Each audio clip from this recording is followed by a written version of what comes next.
ఏది కూడా ఇంతవరకు మేము మనసులో పెట్టుకోలేదు. మీ అభిప్రాయాలంతా ఇన్న తర్వాత వెసులుబాటును బట్టి అవకాశాలను బట్టి ప్రభుత్వ పరంగా దుర్వినియోగం కాకుండా సక్రమైనటువంటి రైతుకి ఈ యొక్క రైతు భరోసా అందాలనేదే ప్రభుత్వ కోరిక తప్ప ఇప్పటి వరకు మేము ఏ నిర్ణయానికి కానీ మేము ప్రభుత్వం రాలేదు. ఆర్థిక పరమైనటువంటి ఇబ్బందులు ఉన్నటువంటి ప్రభుత్వంలో అన్నిటికీ బకాయిలు పడ్డటువంటి ప్రభుత్వాన్ని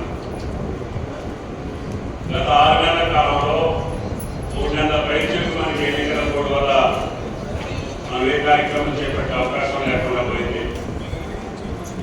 ప్రతి భరోసా కార్యక్రమానికి ముందే రైతాంగ సోదరుల యొక్క అభిప్రాయం తీసుకొని శాసనసభలో ప్రజాప్రతినిధుల యొక్క అభిప్రాయాన్ని కూడా తీసుకొని అన్ని రాజకీయ పార్టీల యొక్క రైతు సంఘాల యొక్క నిపుణుల యొక్క సలహాలు తీసుకొని భవిష్యత్తులో రైతు భరోసా ఏ రకంగా ఉంటే సామాన్య రైతుకి, చిన్నకారు రైతుకి, సన్నకారు రైతుకి, చిన్న రైతుకి సహాయంగా ఉంటుంది. ఆ అభిప్రాయాలకు అనుగుణంగా మనం దీన్ని ప్రవేశపెట్టాలి.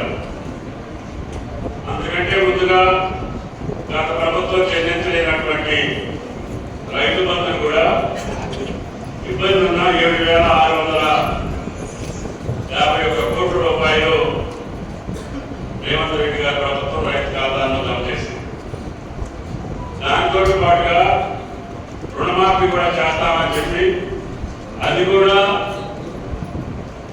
దఫాలవారీగా కాకుండా సంవత్సరానికి తారీఖటువంటి ఆర్థిక పరమైనటువంటి ఇబ్బందులు ఉన్నటువంటి ప్రభుత్వంలో అన్నిటికీ బకాయిలు పడ్డటువంటి ప్రభుత్వాన్ని గత 6 నెలల కాలంలో 3 నెలల పరీక్షకు మనకి ఎన్నికల కోడ్ వల్ల మనం ఏ కార్యక్రమం చేపట్టే అవకాశం లేకుండా పోయింది.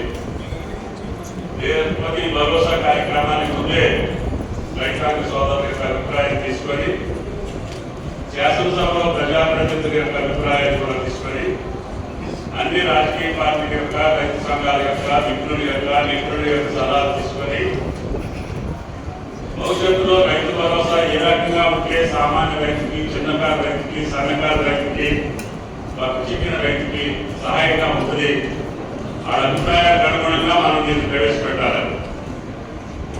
అందుకంటే ముందుగా గత ప్రభుత్వం చెల్లించలేనటువంటి రైతు బంధును కూడా ఇబ్బంది ఉన్న 7,651 కోట్ల రూపాయలు రేవంత్ రెడ్డి గారి ప్రభుత్వం రైతు ఖాతాలను జమ చేసింది. దాంతో పాటుగా రుణమాఫీ కూడా చేస్తామని చెప్పి అది కూడా దఫాలవారీగా కాకుండా సంవత్సరానికి తారీఖటువంటి మంచి చేస్తే ఆ రైతుకి ఉపయోగపడుతుందో ఆ రైతుకి ఇవ్వాలన్నదే ఈ రాష్ట్ర ప్రభుత్వం ఉద్దేశం తప్ప ఇన్కమ్ ట్యాక్స్ విషయానికి వద్దాం. మీలో కొంత అపోహ ఉంది.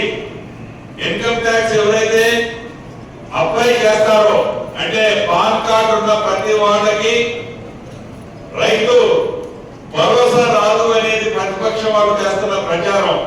ఈనాడు పాన్ కార్డు ప్రతి రైతుకి, ప్రతి కుటుంబానికి ఉంటది. అటువంటి వాళ్ళకి ఇవ్వనని ప్రభుత్వం ఏనాడు చెప్పలే.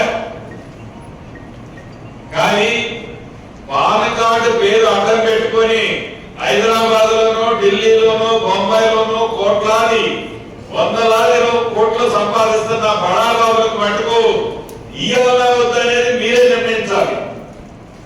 అది ఈ రాష్ట్ర ప్రభుత్వం యొక్క ఆలోచన.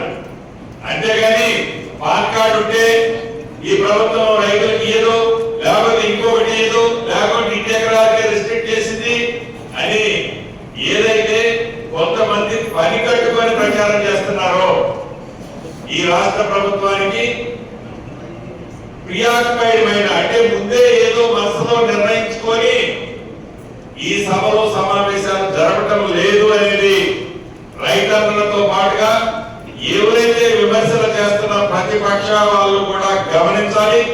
వాళ్ళను కూడా ప్రతి మీటింగ్కి ఆహ్వానిస్తున్నాం. వచ్చిన ఆదాయం కాబట్టి బాధ్యతాయుతంగా ఖర్చు పెట్టాల్సిన ఉంది. ఇక్కడ ఈ సందర్భంగా 2 మాటలు చెప్పారు. ఈ గడిచిన 10 సంవత్సరాల కాలంలో రాష్ట్రం యొక్క పరిస్థితి చూసినప్పుడు మరి ఎంతో గొప్ప రాష్ట్రం, ఎంత తెలుగు రాష్ట్రం అయినా కూడా ఈనాడు మరి రాష్ట్రంలో 8 లక్షల కోట్ల రూపాయల అప్పు, సంవత్సరానికి 60,000 కోట్ల రూపాయల వడ్డీ చెల్లించాల్సిన పరిస్థితి. అయినా కూడా మరి ఈ ఇందిరమ్మ పాలనలో కాంగ్రెస్ ప్రభుత్వంలో రేవంత్